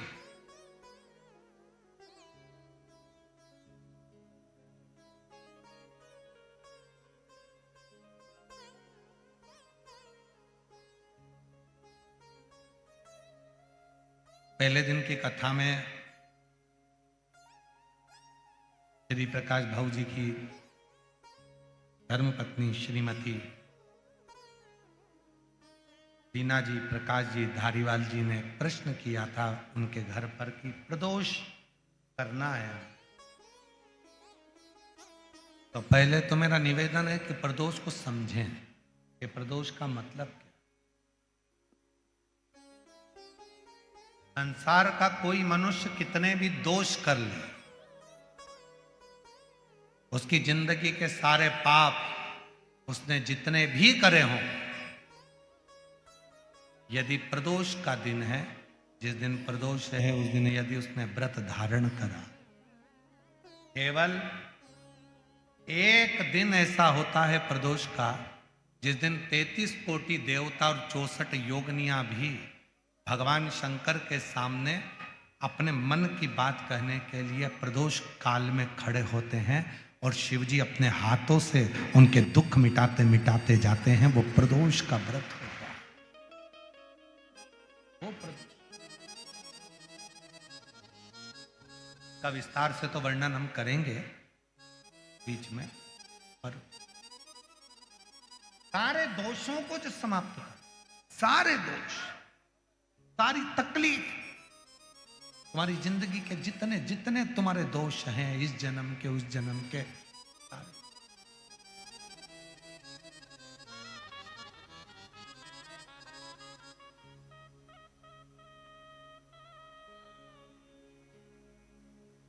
और जब भगवान शिव से आप निवेदन करते हैं, प्रार्थना करते हैं, उनसे अपने मन का भाव कहते हैं, प्रार्थना करते हैं, निवेदन करते हैं, तो शिव उसको स्वीकार करते, स्वीकार। खड़े हैं देवता, भगवान शिव नेत्र बंद करके बैठे, भगवान विष्णु, भगवान ब्रह्मा सब देख रहे हैं, इंद्रदेव पीछे खड़े हैं और पीछे से देख रहे हैं। उनको मालूम है नहीं मिलेगा, नहीं मिलेगा ही नहीं, पर तभी भगवान नारायण ने फिर जमकर हर हर महादेव कहा। ब्रह्मा जी फिर बोले हर हर, और भगवान नारायण ने और भगवान ब्रह्मा ने 3 बार ताली का जो नाद किया। देवताओं को देखा और पूछा कि आप यहां पधारे, मुझे आज्ञा करते मैं आ जाता, आप मुझे कहते, आप मुझे बोलते तो मैं पहुंच जाता। आप आए, मुझे तो बुलाते, मैं पहुंचता आपके दरवाजे पर।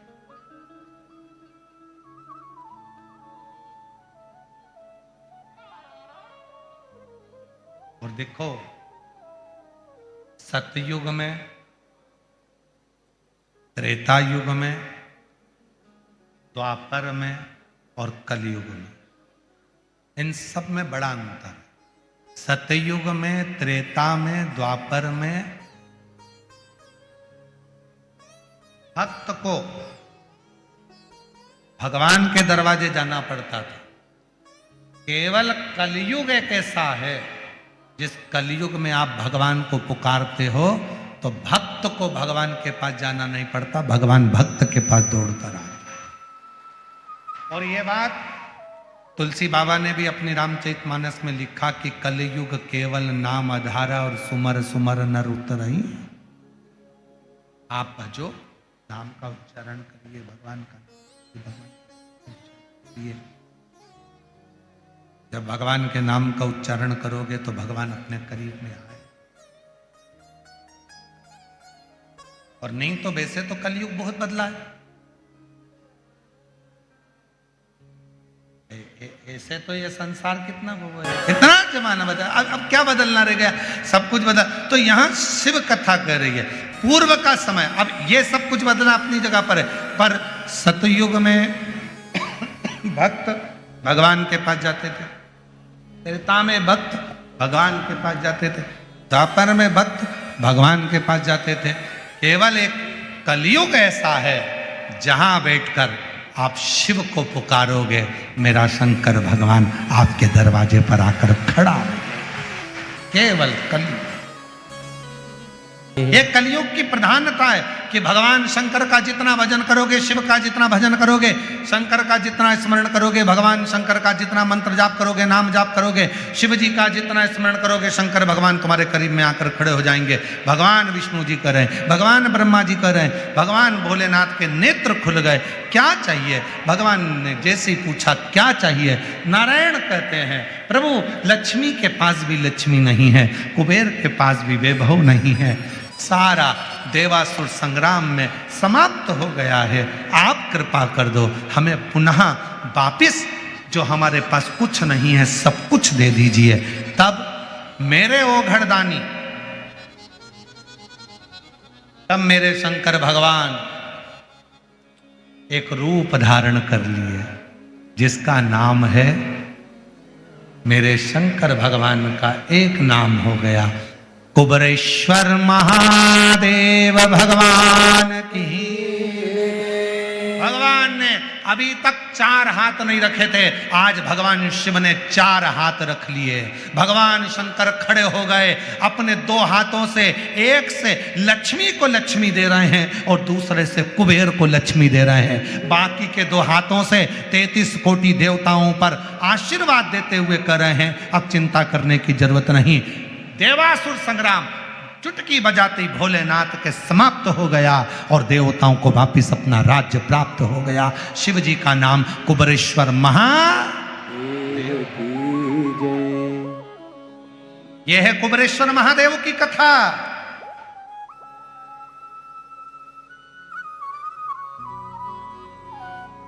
यह है भगवान शंकर के कुबरेश्वर बनने की कथा कि कुबेर को भी खजाना देने वाले, लक्ष्मी को संपदा देने वाले, जब कुछ नहीं तब वो शिव देता, तब वो शंकर देता।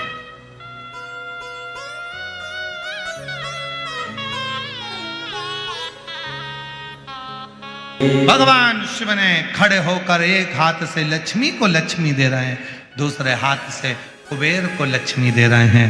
भगवान आनंद के साथ, गले में सर्प पड़ा है, मस्तक जटा है, चंद्रमा लगा है, गले में रुद्राक्ष की माला है और मेरे कुबेरेश्वर महादेव, कुबेर का खजाना, लक्ष्मी का भंडार भर रहा है।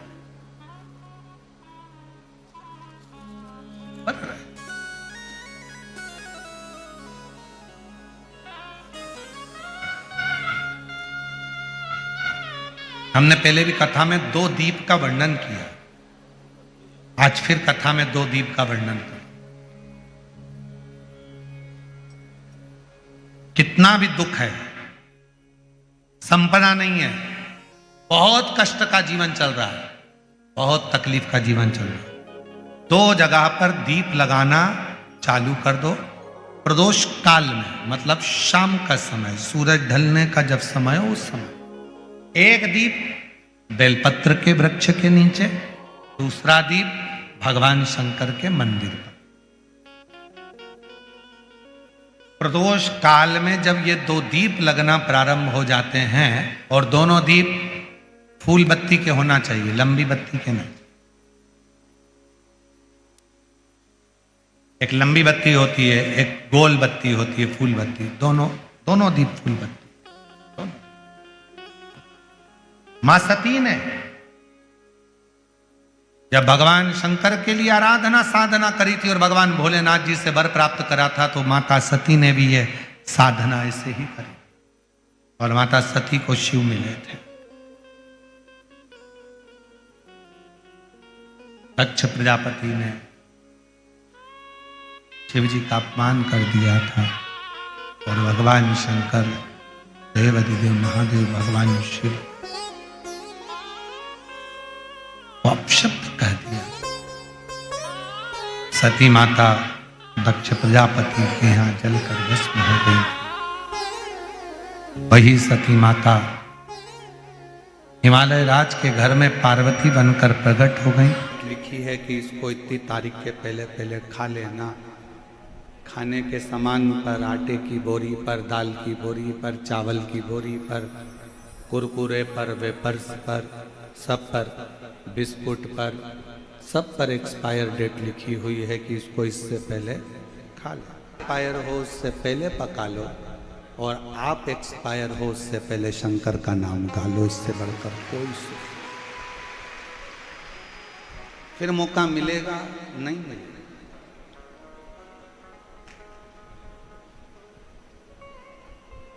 अच्छा ईमानदारी से बोलना, मेरे जीजाओं, मेरी बेटियों, मेरे बेटाओं, मेरी माँओं, मेरी पिता तुल्य भाई बंधु, सबको कहूँ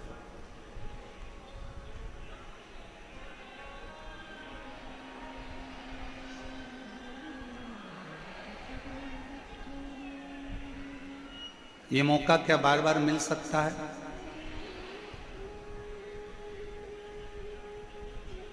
और अभी की हालत देखकर तो ऐसा लगता है कि दूसरी बार मिलना भी कठिन हो जाएगा।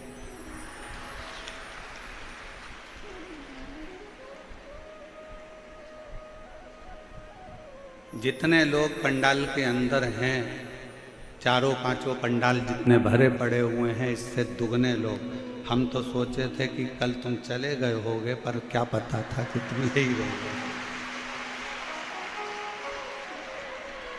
अच्छा, तुम्हारी भी आदत ऐसी है ना कि बाप के घर आए हो, बिना कुछ लिए जाओगे कैसे?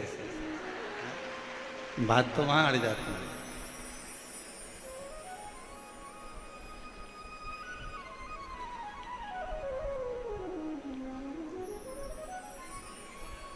तुम्हें पता था कि कथा चालू हो जाएगी? हैं? पक्के जादूगर हो तुम लोग। पर एक बात है, मेरे गोविंद देव भगवान की ये जो पवित्र धरा है जयपुर, ये बड़ी कमाल की धरा है। ना जाने इसमें कौन सा जादू है कि वो अपने आप बंसी की तान पर कुछ ना कुछ करा ही दे।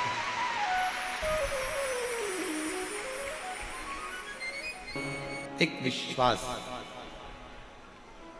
दवाई एक्सपायर हो उससे पहले उसको खा लेना चाहिए, वस्तु एक्सपायर हो उससे पहले उसको खा लेना चाहिए, और मनुष्य की देह, ये शरीर एक्सपायर हो उससे पहले शंकर का नाम, शिव नाम गा लेना चाहिए। फिर मौका मिलेगा कि नहीं मिलेगा इसका कोई भरोसा नहीं।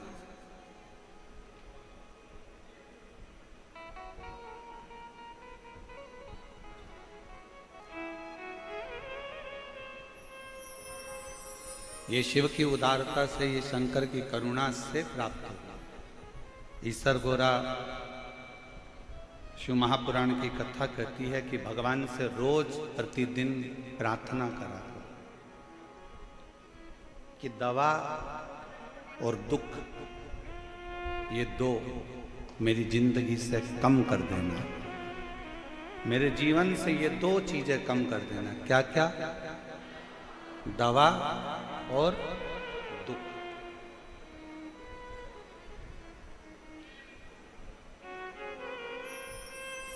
और ये कोई कम नहीं कर सकता तेरे से।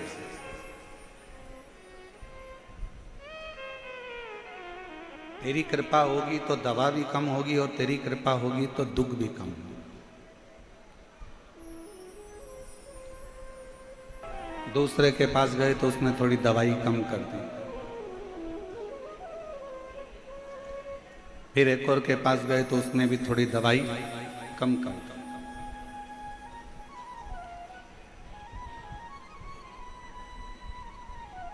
कोई अच्छा डॉक्टर मिल गया और अच्छे डॉक्टर ने जांच करा, और जांच करने के बाद देखा कि इसको कौन सी दवाई की जरूरत है, वही दवाई एक दे दी जाए जिससे ये ठीक हो जाए।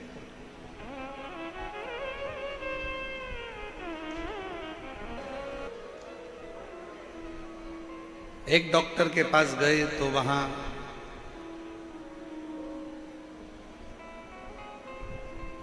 उसने कोई दवाई ज्यादा दी होगी, दूसरे ने कम दी होगी, तीसरे ने कम दी होगी, कोई स्पेशलिस्ट ढूंढा।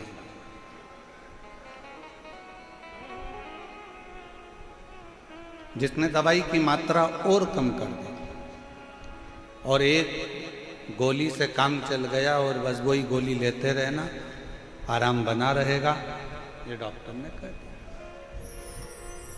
एक गोली लेते।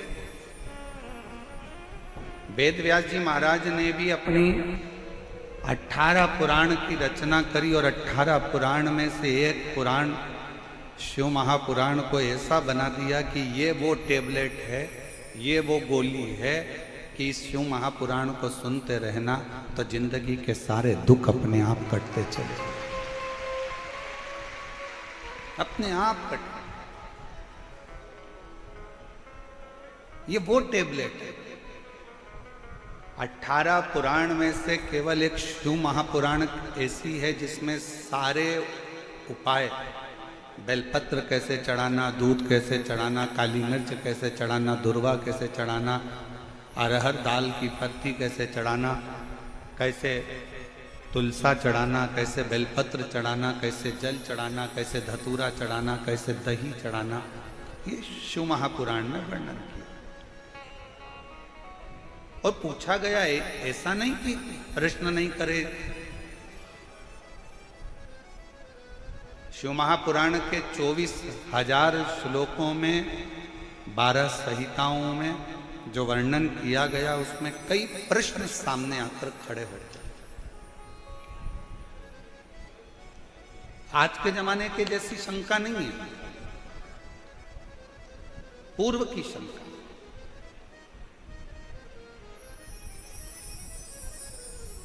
कितना सुंदर प्रसंग आता है कि चंचुला देवी ने कथा सुनने के पहले एक प्रश्न ईसर गोरा जी की साक्षी में तुमरुका जी से कर लिया।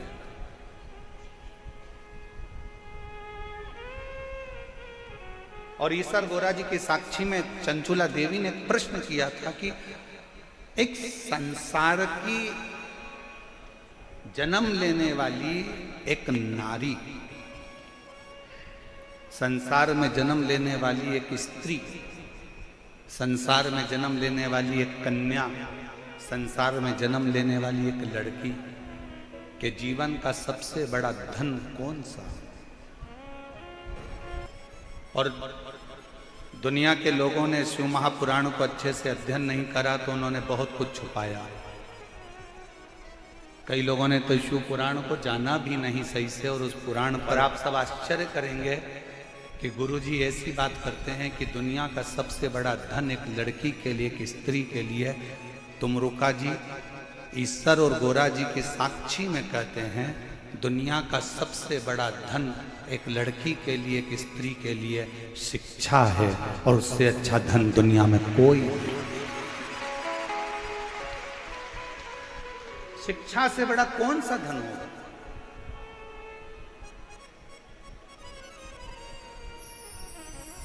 आज जयपुर की धरा पर हम कहकर जाएंगे,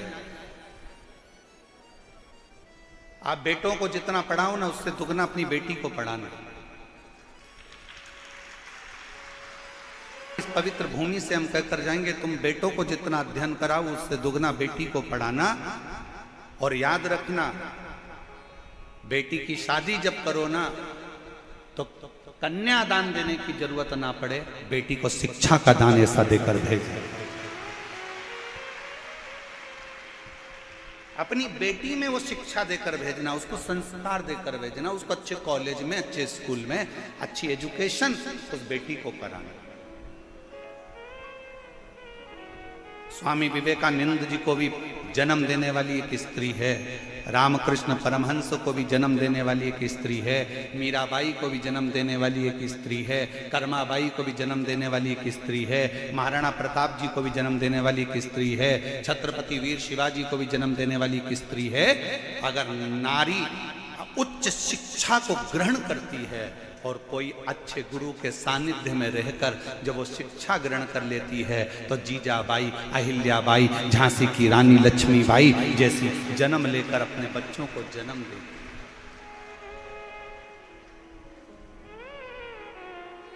मत दो कन्यादान, तुम कुछ भी कन्यादान में तुम्हारा मन पड़े, फ्रिज मत देना, कूलर मत देना, एसी मत देना, डनलप का गद्दा मत देना, सोफा सेट मत देना, पलंग मत देना, तुम बेटी की कन्यादान में कुछ मत देना। पर बेटी से निवेदन है कि आप अपनी बेटी को इतना पढ़ाओ, इतना अध्ययन कराओ, इतनी विद्या अध्ययन कराओ कि उसको उसकी शिक्षा ही उसका कन्यादान, उसकी शिक्षा उसका कन्यादान। क्या है रतन। ईसर गोरा जी की साक्षी में जरा विचार करिएगा, कितना सुंदर प्रसंग आया है। कन्याकुमारी गए हो कभी? कौन कौन गया, हाथ उठाओ जरा। गए हो? कन्याकुमारी में कन्याकुमारी माता का मंदिर है कि नहीं? जम के बोलो जरा, है ना? क्यों है, किस लिए? ये शिव महापुराण की कथा कहती है, जब बाणासुर ने पार्वती जी के भाई को गलत संगत में लेकर चले गया और गलत संगत में पार्वती जी के भाई को जब गलत संगत में लेकर गया और उसको गलत संगत में डालकर एक दिन माता पार्वती के भाई हिमालय राज के पुत्र का जब संहार कर दिया, संहार कर दिया, उसने नहीं मारा पर उसने अपनी चाल से, अपनी रचना से उसने पार्वती जी के भाई को मरवा दिया, हिमालय राज के पुत्र को मरवा दिया।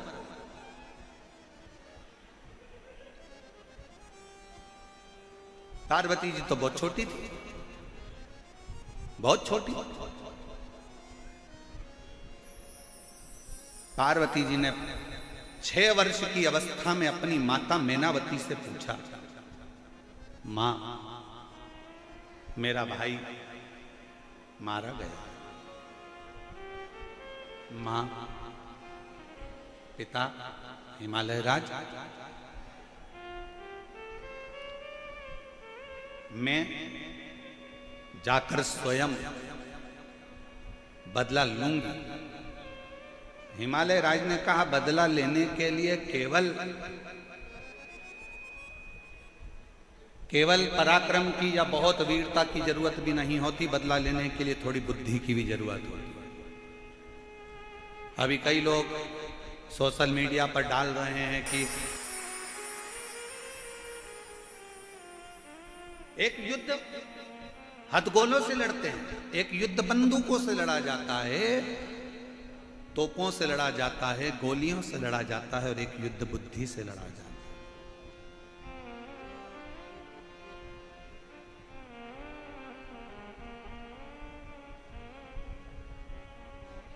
बुद्धि से। पार्वती जी ने पूछा अपने पिताजी से, मेरे भाई की हत्या का बदला मुझे लेना है, मैं कैसे लूं? तो भगवान हिमालय राज के शब्द एक एक घर की महिलाओं की चित्त वृत्ति में और एक एक घर के पुरुष की चित्त वृत्ति में बैठना चाहिए। ये शिव पुराण का शब्द महाराज जी ने व्यासपीठ से जयपुर में कहा था, ये शब्द आपकी बुद्धि में रहना चाहिए। मैं अपने भाई की मृत्यु का बदला कैसे लूं? पिताजी से पूछा गया मां मैनावती से। पिताजी ने कहा, तलवार उठाकर जाओगी और मार दोगी, इससे बदला नहीं होगा। तुमने आक्रमण कर दिया, इससे बदला नहीं होगा। थोड़ा बुद्धि से भी बदला लिया जाता, शांति से भी बदला लिया। थोड़ी धीर धरो, मन घबराओ नहीं, प्रभु मिलेंगे कभी ना कभी। क्यों चिंता करती हो? काय के लिए सोचना? क्यों विचार करना?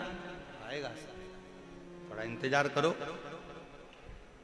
हिमालय राज ने माता पार्वती जी को, स्वयं ने मां जगत जननी जगदम्बा माता पार्वती जी को अपने नाना के घर भेज दिया।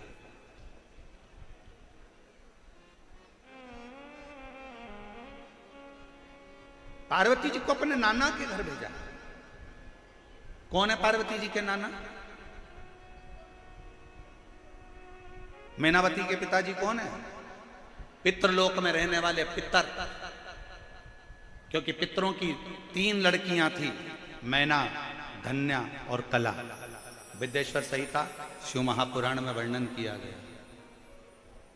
पितरों की 3 कन्या मैना धन्या कला बैठी हुई थी, उठी, सनकादि ऋषि तप कर रहे थे और वहीं से निकल कर चली गई।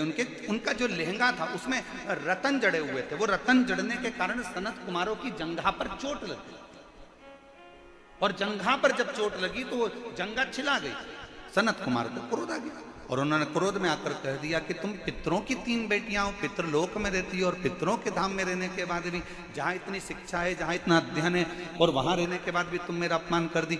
मैं तुम्हें श्राप देता हूं कि तुम मृत्यु लोक में जन्म लोगी, तीनों की तीनों मृत्यु लोक में जन्म। तो तीनों ने क्षमा मांगी, हमको क्षमा कर दो, हमारा कल्याण कैसे होगा? तो कहा तुम तीनों पृथ्वी पर तो जन्म लोगी, पर तुम तीनों की गोद में 3 देवियां खेलेंगी। मैना की गोद में पार्वती जी खेली, धन्या सुनैना बनी जिनकी गोद में सीता जी खेली, कला कीर्ति बनी जिनकी गोद में राधा जी खेली। ये 3 कन्या 3 देवियों की गोद में खेली। और कथा के दूसरे दिन आपको कहा था कि बच्चों का सबसे बड़ा शिक्षा का केंद्र अगर कहीं पर है तो घर के बुजुर्गों के पास में है। दादा दादी अपने पोता पोती को सिखा देते हैं अगरबत्ती पकड़ना, दादा दादी अपने बच्चों को सिखा देते हैं पोता पोती को आरती करना। भले दादा दादी कुछ नहीं दें अपने पोता पोती को, पर मेरा निवेदन है जितने बाहर रहते हो, जितने पुणे मुंबई में रहते हो, जितने दूर दूर देश में रहते हो, उनसे निवेदन है साल में कम से कम एक बार अपने को अपने गाँव जरूर आना चाहिए और अपने दादा दादी के पास अपने पोता पोती को जरूर रखना चाहिए। शिक्षा का केंद्र बिंदु है घर के बुजुर्ग, नाना नानी, दादा दादी। बच्चों को साल में एक बार नाना नानी के घर पे भी जरूर लेकर जाओ, बच्चों को एक बार दादा दादी के पास जरूर लेकर जाओ। वो बैठेंगे, दादा दादी कुछ नहीं देंगे तो उनको सिखाएंगे। दादी पलंग पर सो जाएगी और बच्चे से कहेगी, पोते से, छोटा सा पोता है 3 साल का 4 साल का, और इतने से पोते से दादी कहेगी चल मेरे पांव दबा,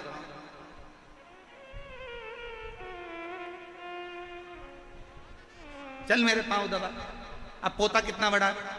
जम के बोलो जरा, कितना बड़ा है? 4 साल का, 3 साल का। इतने में तो माँ को गुस्सा आ जाता है, मम्मी तुम्हें शर्म आना चाहिए, इतना सा लड़का मेरा, और आज की बहुओं का मुंह फूल जाता है। आज की बहुओं का मुंह में ना जाने क्या हो गया कि उनका मूड ऑफ हो जाता है। मम्मी तुमने मेरे बच्चे से पानी मंगवा लिया, मम्मी घर में क्या नौकर नहीं थे, मेरा बच्चा नहीं ला।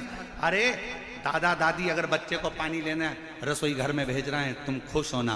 दादा दादी बच्चे से कह रहे हैं मेरे को बाम लगा दे, खुश होना। दादा दादी अगर बच्चे से कह रहे हैं कि मुझे दवाई ला दे, खुश होना। दादा दादी अगर तुम्हारे बच्चे से, तुम्हारे पति से नहीं, तुम्हारे घर के पोता पोती से अगर कह रहे हैं ए बेटा मेडिकल चले जा, सामान ला दे, ए बेटा सब्जी लिया, तो गुस्सा मत होना। दादा दादी उस बच्चे को सिखा रहे हैं कि जिस दिन तेरे माँ बाप बूढ़े हो जाएंगे तुझे इसी तरह से सेवा करना है जो आज मेरी कर रहा। पर हमारी रीत उल्टी हो गई साहब, हमने उल्टा सोचना चालू कर दिया। मम्मी मेरे बच्चे को काम मत बता, मम्मी मेरे बच्चे को काम मत बता। वो जेठानी का बच्चा उसको बताओ, देवरानी का बच्चा उसको बताओ, मुझे मेरे बच्चे को मत बता। मेरे बच्चे से पाँव दबा।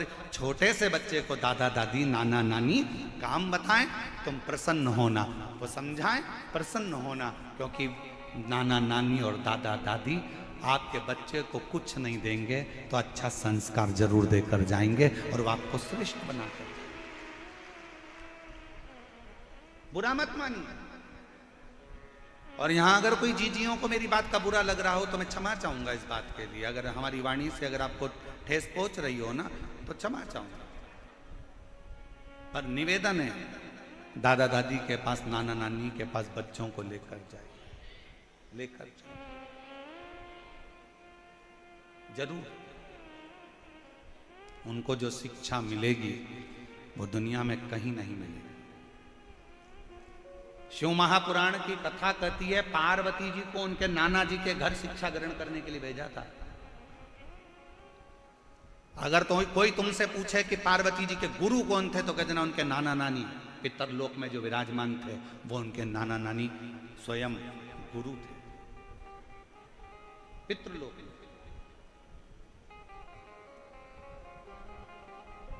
4 वर्ष की पार्वती जी को भेज दिया नाना नानी के घर में।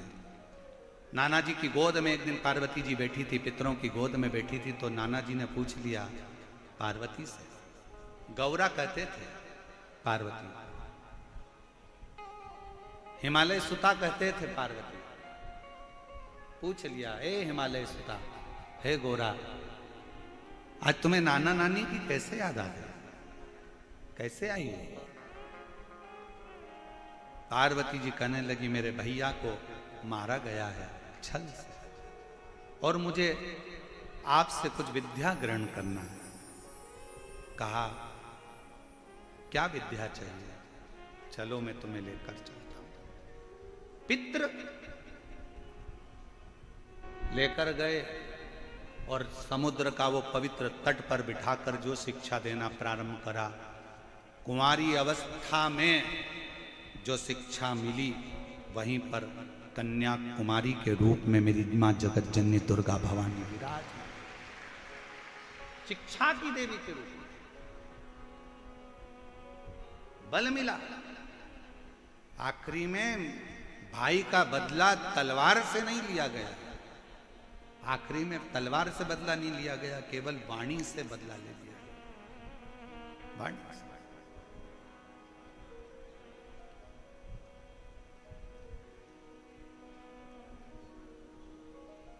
एक नाना नानी क्या देंगे बच्चों को? एक बेटी का बाप अपनी लड़की के कन्यादान में अगर कुछ देना, तो हमारा निवेदन है कि वस्तु से ज्यादा ध्यान रखना अपनी बेटी के कन्यादान में। ओ मेरी जीजाओं, मेरी बेटियों, बेटाओं, मेरी माताओं, मेरा निवेदन है अपनी बेटी के कन्यादान में कुछ देना, कहीं मत देना, ये आपकी मर्जी है। पर आज व्यासपीठ से ये सीख कर जाना कि मैं अपनी बेटी को अच्छे स्कूल में पढ़ाऊंगी, अच्छे कॉलेज में पढ़ाऊंगी, उसको अच्छी शिक्षा दिलाऊंगी, उसकी अच्छी एजुकेशन। चंचुला देवी ने पूछा कि मेरा परम धन, एक स्त्री का परम धन कौन सा? का शिक्षा हो, जहां विवाद हो रहा हो वहां से दूर हटकर भगवत भजन में अपने चित्त को लगा। इसलिए अभी आपको कथा में कहा, भगवान से अगर मांगना तो दो चीजें भगवान से मांगना कि मेरी दवा और मेरा दुख, ये दोनों कम करते चले जाना, दोनों कम। दवा भी मेरी कम करिए और मेरा दुख भी कम करिए। ये दवा खाते खाते बहुत समय हो गया, मेरा दुख और मेरी दवा दोनों कम हो।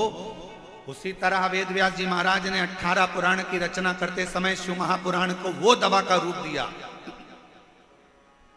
वो दवाई बता दी शिव पुराण में। 18 पुराण में से शिव महापुराण को वो दवा बता दी कि ये दुनिया के कलिकाल का सारा दुख अगर कोई दिल से शिव महापुराण की कथा को जब सुन लेगा, दिल से जब वो श्रवण कर लेगा, तो उसकी जिंदगी में ना दवा की जरूरत पड़ेगी, ना कोई दुख आएगा, और वो भगवान की भक्ति में लगा।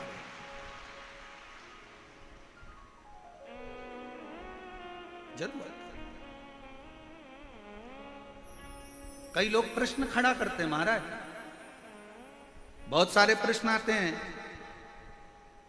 इतने प्रश्न खड़े करते हैं लोग बाग, महाराज जी इतना इतना प्रश्नों का वर्णन है। एक व्यक्ति ने प्रश्न करा बिहार में, अब बिहार तो बिहार ही है, तो वहां प्रश्न खड़ा कर दिया कि तुम कहते हो भगवान भगवान भगवान, भगवान तो दिखता ही नहीं है, भगवान तो नजर ही नहीं आता, कहां है भगवान, कहां है ईश्वर, वो दिखता ही नहीं। हम कहते हैं वो दिखता नहीं है, तो भी वो दुख हर लेता। आप सबने परीक्षा दी है, अरे बोलो तो जम के, कोई ना कोई परीक्षा तो दी होगी। परीक्षा हॉल में बैठते हो तो किताब दिखती है, जम के बोलो जरा। विज्ञान, गणित, अंग्रेजी, हिंदी, जिसका भी तुम एग्जाम देने के लिए बैठे हो, देखकर लिखने देते हैं, जम के बोलो जरा। नहीं। सामने किताब होती है? नहीं। 20 क्वेश्चन होता है? नहीं। सामने कोई बुक होती है? नहीं। क्या करना पड़ता है? बिन देखे लिखना पड़ता है। जब बिन देखे लिखोगे तो रिजल्ट जो आएगा वो तुम्हारे पक्ष में आएगा। और मान लो सामने किताब रख ली और तुम लिखने बैठ गए तो क्या कहलाओगे? नकल चोटे। और तुम्हारा फॉर्म भरा जाएगा और तुम्हें परीक्षा से निकाल दिया जाएगा, तुम्हारा रिजल्ट नहीं आएगा और तुम्हें फेल मान लिया जाएगा। बोलो सही है कि गलत है? अगर तुमने देखकर लिखा तो तुम्हारा रिजल्ट बिगड़ गया। तुमने बस, तुम्हारे सामने किताब नहीं है, कुछ नहीं है, सामने कोरी कॉपी है और तुम उस कोरी कॉपी पर अपना याद किया हुआ लिख रहे हो, उसको याद कर रहे हो, तो जो रिजल्ट आएगा उसमें तुम पास हो जाओगे।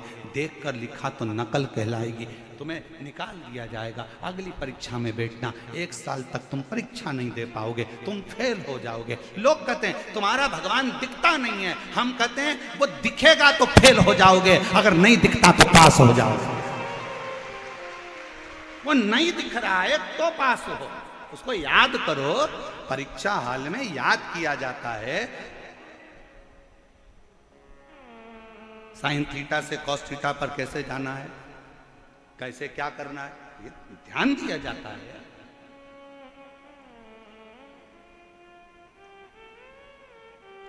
किस तरह से अध्ययन करना है ये उसके स्मरण में लिया जाता है। उसको उसके सामने बुक नहीं होती, उसको याद करो। याद कर कर फिर लिखोगे कॉपी में तो रिजल्ट भी अच्छा आएगा। और तुम उसको याद तो करो, वो सामने हो तो कहां कहां।